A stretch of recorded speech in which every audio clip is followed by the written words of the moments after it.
नाही नाही, मार्ग बदलायची काय अडचण आहे. आम्ही त्यांना म्हणणार इथं म्हणलो सुद्धा सरकारला, एक रस्ता आम्हाला द्या, कोणचाही द्या. आडमुठे असतो तर म्हणलो सुद्धा आम्हाला मधून जायचं, एक द्या आम्हाला. आझाद मैदानाला शांततेचं आंदोलन करायचं, 1000 रस्ते आहेत मुंबईला, एक द्या कोणचा पण. हो, म्हणजे त्यांनी काही थोडासा बदल सांगितला कुणी ते नाही, कुणी मार्गामध्ये. पण कुणी नाही नाही, त्यांचा आपला आणखीन चर्चा नाही. नाही पण ते असं म्हणणार आहेत मला, ते विनंती करण्यात असं त्यांनी सांगितलं. रस्त्यामध्ये गणेशोत्सवाच्या काळामुळे आंदोलन पुढे ढकलण्याची विनंती सुद्धा केली जाऊ शकते. शक्यताला काय अर्थ आहे का? शक्यता आणि मग ठाम म्हणजे काय, अंमलबजावणी पाहिजे, बाकीचं मला काय माहित नाही. विनंत्या हे बघा, मी दोन वर्ष सरकारच्या विनंत्या मान्य केल्यात. शेवटी माझ्या समाजाच्या आयुष्याचा प्रश्न आहे हो, लेकरा बाळांच्या. या चर्चा फारच्या होत राहतात, मंत्री येत राहतं, सरकार येत राहत जात राहतं. माझ्या पोराचं आयुष्य मराठ्यांच्या खराब झालेलं पुन्हा येईन का? मग काय चर्चा करत बसू कवर? आयुष्यभर मी नाही करू शकत ते 10-20 वर्ष आंदोलन. लेकरा बाळाची दकुपाट लागली आमच्या. चर्चा नाही, मी अंमलबजावणी म्हणतोय. अंमलबजावणी आहे का? आज त्यांचे कॅबिनेट बसणारे वाटतं, बहुतेक त्यांचं काय म्हणते त्याला उपसमितीची बसणारे वाटतं. तुम्ही अंमलबजावणी देणार का? मग काय करायचं मुंबईत जाऊन आम्हाला? आम्ही ते मुख्यमंत्री साहेबाला 4 महिन्यापूर्वी सांगितलं आम्हाला मुंबईला यायचं नाही. ते आलेत गोत्यात, त्यांच्या लक्षात आलं की आता मराठीने 2 वर्ष वेळ पण दिला. आता मागं त्यांनी वेळ मागितला होता. आपला आत्ताचं उपोषण होतं, सुरेश अण्णा धस्यांनी सोडलं त्या टायमाचं, मुख्यमंत्री साहेबांचं त्यांचं. त्यावेळेस त्यांनी सांगितलं होतं 3 महिन्याची वेळ द्यावा, सगळे गॅजेटचे अहवाल ते सगळं घेतो आम्ही, समितीचे जे 58 लाख नोंदी आहेत. मुद्दाम मी सगळं खरं सांगतोय की ते खंड स्वीकारतो. मग आपल्याला मराठा आणि कुणबी एक जे आर काढता येईल, आपल्याला गॅजेट लागू करता येते, केसेस मागं घेता येते. ठीक आहे म्हणलं, वेळ दिला 3 महिन्याचा. आता तुम्ही चर्चा नाही, चर्चेला कदरून गेलो राव मी. कवर चर्चा हे रोज येत राहणार चर्चा नाही. अंमलबजावणी आहे का? नाही यायचं मुंबईला. पण अंमलबजावणी जर नसेल, उद्या सकाळी 10 वाजता शांततेत महाराष्ट्रातला मराठा निघाला, बदल होणार नाही. तुम्ही आंतरवाली सोडीपर्यंत चर्चेची तयारी दाखवली होती. हा मग करतोय ती काय, मी काय नाही म्हणलो का? खरं तर अवघे काही तास शिल्लक राहिले, सरकारकडून काही तुमच्यासोबत चर्चा झाली का, किंवा काही तसा प्रयत्न झालाय का? नाही, कधी झाला नाही. झाला तरी तुम्ही असतातच, झाला नाही. आणि चर्चेची तयारी पाटील, संकेत चांगले आहेत की मधल्या काळात ज्या आडमुठे नाही ना, वक्तव्यामुळे वेगवेगळे तुमचं मन काही दूषित झालेली होती. काय असतं दादा, मुख्यमंत्र्यांनी त्याही अवस्थेत OSD ना पाठवलं. काय असतं दादा, ती अवस्था नाही म्हणायचं त्याला, ती बोली भाषा आहे. त्यात बोलता बोलता आपण म्हणत होतो याला सकाळ चहा पाजणारे, त्याला तुम्ही गैरअर्थ धरू नका. कारण तुमची आई ही आमची आई आहे. तुम्ही राज्याचे प्रमुख आहेत म्हणलं, तुमची आई सुद्धा राज्याची प्रमुख आहे. लेकरं आहेत आम्ही राज्यातले. एखादा शब्द गेला तरी ते भाषणात ती शिनायचे, तरी 1 मिनिटात आम्ही काय म्हणलो, आम्ही शब्द मागं घेतला. याच्यापेक्षा काय पाहिजे? पण ते जीवावर आले द्यायचं. सगळं खरं आहे, सगळ्या रास्ता मागण्या येतात, लोकशाहीला धरून येत, कायद्याला धरून येत, संविधानाला धरून येत. त्यांच्या लक्षात आलं दस्तावेज जर सरकारी गॅजेटियर द्यावाच लागणार आहेत मराठ्याला आता. मग हे मॅनेजर होत नाही, हे फुटत नाही, मग द्यावा लागत. मग काय करायचं तर राडकाटावा मांडायचा. आणि मग हे मराठीने ओळख केलं, अरे हे याच्या जीवावर आलं द्यायचं. आता तर मुंबईला चला, कारण निर्णायक टप्प्यावर आंदोलन आहे मराठ्यांनो, निर्णायक टप्प्यावर. आता घरात झोपलात, जाहीर सांगतो तुम्हाला मी, तुम्ही जर आता घरी झोपले, जातीचं आणि जातीच्या पोराचं वाटोळं तुम्ही केलं, मी तर चाललोय मुंबईला, तुम्हाला यावंच लागणार आहे. आता तुम्हाला काही संकेत मिळाले का मराठ्याला की सरकारला पुरी फाटली? कारण त्यावेळेस गिरीश महाजन साहेबांनी सांगितलं होतं, पुन्हा आठवण करू देतो. जरांगे पाटील तुमची मागणी अशी म्हणे, मराठा आणि कुणबी एक आहे, त्यासाठी आम्हाला समिती नेमून द्या.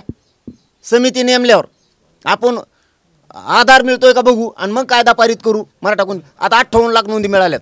आता कायदा पारित करायला लागतोय, मराठा आणि कुणबी एक आहे. आता बोलायला जागा नाही. गॅजेटियर 13 महिने झाले अभ्यासाला घेतलेले, 13 महिने, आणि मग आता ते पण द्यावं लागतील. मग काय करायचं? तर मराठ्याला तर द्यायचंच नाही आरक्षण. हे पोरग तर मॅनेज होत नाही. मग आता आपल्या लोक येड्यात काढतील. वेळ दिला नाही म्हणावं तर 2 वर्ष दिला म्हणतात. त्यांना बोलायला जागा नाही आहे. परत 4 महिने तारीख झाली डिक्लेअर केलेली. तिकडून मुंबईकर त्यांना नाव ठेवावं लागेल मुख्यमंत्र्याला. मीडियासमोर खरं सांगतो मी, मुख्यमंत्र्यांना नाव ठेवावं लागेल मुंबईकर. तुम्हाला जर 4 महिन्यापूर्वी त्यांनी सांगितलं होतं, त्यांना आडमुठापणा नव्हता त्यांचा, त्यांनी सरळ सांगितलं होतं की आम्हाला मुंबईला यायचं नाही 26 तारखेपर्यंत ऑगस्टच्या, तुम्ही अंमलबजावणी करा. का नाही केली त्यांच्या मागण्या? आणि आता म्हणताय त्यांना गणेश उत्सव येईन, असं येईन तसं आहे. त्याच्यामुळं मुंबईकर दोष आम्हाला नाही द्यायला, तर मुंबईकर दोष आता मुख्यमंत्र्याला द्यायला. हे मुख्यमंत्र्यांना हाताने विनाकारण घडून आणलं आहे म्हणून. मग आमचा काय दोष नाही, आम्ही सगळे, आमची चूक नाही. आम्ही सगळे प्रयोग केलेत, हात जोडलेत, पाय जोडलेत, कायदेशीर सांगितलंय, वेळ दिला वेळोवेळी. आत्ताच 3 महिने वेळ दिलता, मागितला होता त्यांनी वेळ आम्हाला की आम्ही गॅजेट लागू करायची आहेत, मराठा कुणबी एक AJR करायचं, 3 महिन्याची वेळ द्या. आत्ताच सरकार आले, 15 दिवस झालेत आणखीन आलेलं. सुरेश अण्णा धस आलते तेव्हा, आता बोला जागा आहे का? म्हणून लोकांनी ओळखलं, अरे मराठ्याला आरक्षण मिळतं, घेऊ मुद्दाम देत नाही ना, आता मुंबईला चला. म्हणून मराठ्याला म्हणतो पुन्हा पुन्हा घरात झोपू नका. घरात झोपलात शापशिवाय खातात लेकरा बाळाचे, जातीतून उठतात. मराठ्याचे नेते सुद्धा बाहेर पडा. थोडक्यात अंमलबजावणी झाल्याशिवाय तुम्ही OSD चं काय ऐकणार नाहीत. नाही, आता ते कशासाठी आले ते ऐकून घेतो. अच्छा. आपलं आलेला पाहुण्याचं सन्मान करणं आपली जबाबदारी असते, त्याला आंदोलक म्हणतात. आम्ही आडमुठी आहेत का? नाही दिल्यावर मग आता काय करावं? अंमलबजावणी जर आज झाली, आम्हाला काय करायचं? मुंबईला गुलाल घेऊन येऊ बोलाय झालं तर. तुम्ही नाही झाली तर उद्या सकाळी 10 वाजता अंतरवालीहून गरीब मराठी, श्रीमंत मराठी, कर्मचारी, नोकरदार मराठी अख्ख्या मुंबईकडं उद्या निघणार आहेत. कारण आता कळून चुकलं आहे आणि मराठ्यांनाही संकेत सांगतो तुम्हाला, निर्णायक टप्प्यावर आंदोलन आहे. अशा टायमाला साथ द्या मायबापा हो, आता साथ द्या. तुमच्या लेकरा बाळ्यासाठी उपाशी तापाशी राहतो, झटतोय. लेकराला हरू देऊ नका आणि जातीला हरून देऊ नका. आता मला साथ द्या. अख्खे मुंबईकडे निघा. तुम्ही फक्त 29 ऑगस्टपर्यंत थांबा, माघारी या. आता घरी झोपायची वेळ नाही. बरं, हात जोडून सांगतो, लय निर्णायक टप्प्यावर आंदोलन आलंय. यांना असं वाटलं होतं मराठीच येणार नाहीत म्हणून हे लक्षच घालत नव्हते आपल्या गरिबाच्या मागण्याकडं. जेव्हा मराठ्यांनी गाड्या लावल्यात आणि जे आता दिसतंय त्यांना की लय मराठी मुंबईत येणार आहे, आता पळायला लागलेत. 2 वर्ष कुठे गेले ते? गणेश उत्सवाच्या काळात खोडा नको, शिवरायांच्या काळात हिंदू सणांमध्ये खोडा घातल्यास निपात करायचे, असा अप्रत्यक्ष इशारा जरांगे पाटलांना मुख्यमंत्री देवेंद्र फडणवीसांनी दिला. करा म्हणा निपात, मग आमचा टाका कापून, आम्हाला घाला गोळ्या. यायला लागलो म्हणा तिथं, घाला गोळ्या, टाका मारून, गरिबाचे लोक मारून टाका आणि तुम्ही राज्य करा. मराठ्याला फाडा तोडा कापून टाका आणि तुम्ही राज्य करा. जनता मारून, गरिबाची जनता मारून, 7 करोड मराठी मारून टाका आणि तुम्ही मस्त राज्य करा. वारे शब्दन वारे नियत, म्हणजे आमचा निपात करायचा आणि तुम्हाला जगायचं. म्हणजे तुम्हाला ते म्हणते ते मढ्यावरचं लोणीसुद्धा खायचं, पण लोकांच्या वेदना दुःख नाही ऐकायचे. हां, तुम्ही शत्रूसारखा आमचा निपात करून टाकणार, पोलिस लावून गोळ्या घालणार, लोक मारून टाकणार. ही भाषा आहे का देवेंद्र फडणवीसांची? आता नाही का भाजपमधल्या मराठ्या 96 कुळीला भाषा दिसत? हां, आता नाही दिसत. जर आमचा निपात करू म्हणतात, दांडव करू म्हणतात, त्याचा अर्थ तेच होते, कापून टाकू, फडशा पाडू म्हणतात. आता नाही का मराठी भाजपमधले नेते मंत्री आमदार झोपले का? आता नाही का तुमचा मराठ्याचा 96 कुळी जागा होत? मी तर तुमच्या लेकरासाठी झटतोय आणि मला उघडं पाडायचा प्रयत्न, मला आरोपीच्या पिंजऱ्यात उभा करतात का? हे मॅनेज होत नाही, फुटत नाही. हे इमानदार आहे, जातीला आरक्षण मिळून देईन, याला बदनाम करा, याला काहीतरी उकरून आणा, याला काहीतरी धमक्या द्या, पोलिस बघून घेते म्हणा, काहीही म्हणा, पण बदनाम करा. मराठ्यांना फक्त एवढंच सांगतो, सरकारने मला उघडं पाडा ठरलं, उघडं पडू देऊ नका, मला साथ द्या, तुम्हाला हात जोडून सांगतो. आणि माझी तिसरी महत्त्वाची गोष्ट, एकानेही दगडफेक जाळपोळ करायचा नाही. त्यांना तेच घडून आणायचं, समजून घ्या. शांत राहा, कोणी मीडियात बोलू नका, कोणी सरकारबरोबर चर्चेला जाऊ नका, शांत राहा. ते आपल्याला उचकीत येत बोलावं म्हणून, मराठी हे रागीट आहेत, मग ते त्याचा लाभ उचलीत आहेत, फायदा उचलीत आहेत. त्याच्यामुळं कुणीही मीडियात कुणाला टार्गेट करू नका, कोणत्याच नेत्याला.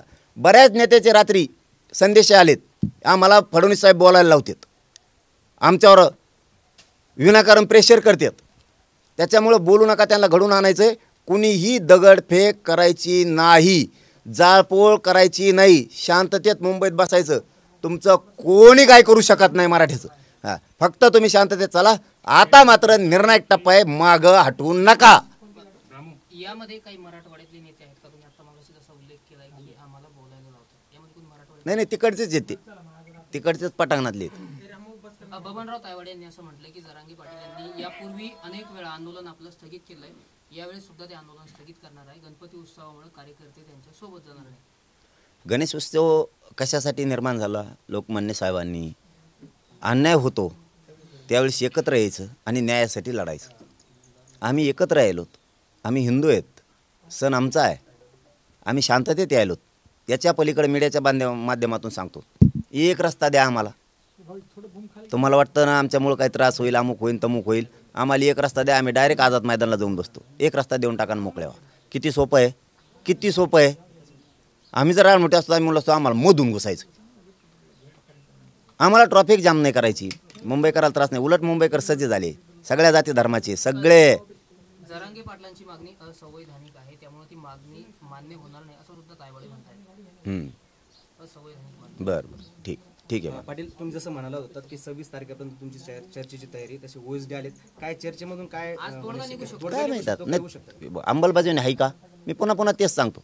आता आम्ही अंमलबजावणीवर ठाम आहे. 2 वर्षी वेळ दिला, 2 वर्षी चर्चा केली, आम्ही ठाम आहे.